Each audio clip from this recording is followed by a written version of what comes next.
August 22nd, 2004, tribute to Maya Lioness. For several weeks in July and August, Maya had been in intensive care in the Big Cat Rescue Cat Hospital due to complications with her seizures. During that time, she had several bad days that made us just about decide that euthanasia was the only humane thing to do. But about the time we would finally decide that she had been through enough, Maya would decide it wasn't time to go yet and would make another miraculous rebound. It has always been our policy to continue to provide whatever heroic efforts were called for as long as the cat seemed to be choosing life over death. Maya seemed to have a really strong will to live. By August 16th, her cage had been outfitted with an air-conditioned den, and she was doing better. Maya was moved from the confines of the hospital back out to her own familiar grassy cage next to her buddy Nikita, Lioness. She was the picture of contentment, and although she would occasionally step in her den to cool off, she preferred to lounge in the shade. Her favorite pose was up against the cage wall with all 4 feet in the air. On August 19th and August 22nd, most of the regular Big Cat Rescue staff were in Zolfo Springs, helping the Peace River Refuge and Ranch recover from Hurricane Charley, so only a skeletal staff was left behind. Maya seemed fine and was no longer on round-the-clock observance. On Sunday, the 22nd, Howard Baskin was giving a VIP tour when he discovered Maya breathing hard.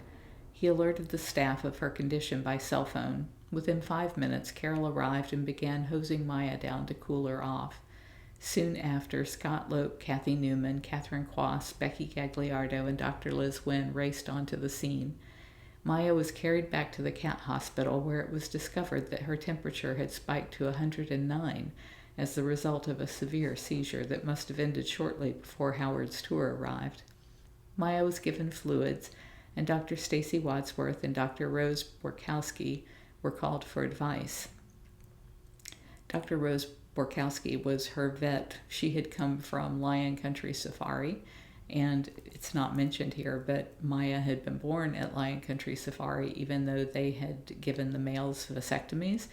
Apparently one of them didn't quite take, or they put the cats back together too quickly.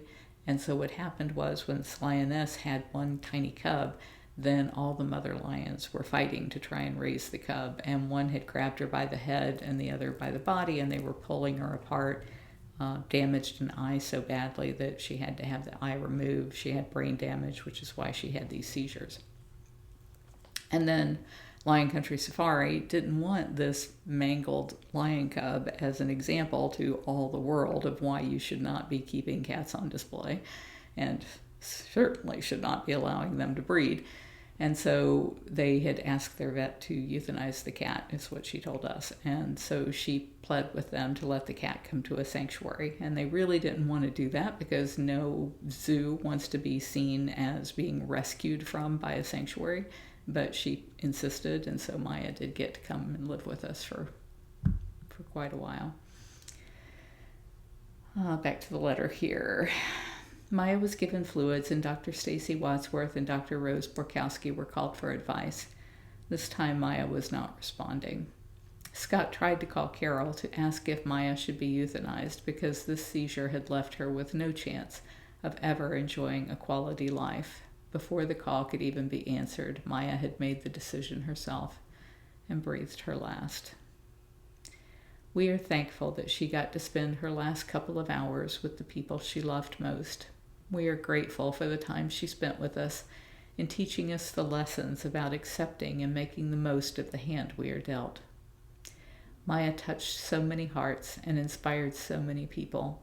She will always be remembered as a brave little lion with a heart of gold and an indomitable spirit. A special thank you to all of the generous supporters that have donated toward Maya's medical fund over the years. In her honor, Maya's medical fund will remain set up for other animals in need that find refuge at Big Cat Rescue.